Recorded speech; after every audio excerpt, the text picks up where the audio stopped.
Pinusasan ng pulisya ang isang lalaking nakatala bilang isa sa most wanted criminal dahil sa kasong panggagahasa dito sa bayan ng Talavera, Nueva Ecija, kamakailan.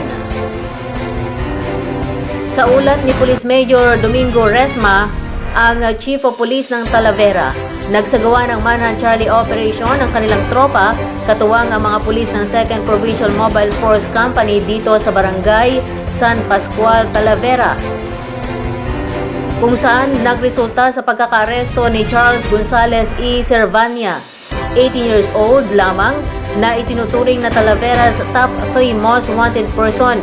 Hindi na nakapalagpas si Gonzales nang ihain sa kanya ang warrant of arrest na inisyu ng Regional Trial Court Branch 88 sa Barangay Balok, Santo Domingo. Ang akusado ay may kasong 3 counts of rape at walang inirekomendang piyansa para sa kanyang pansamantalang paglaya.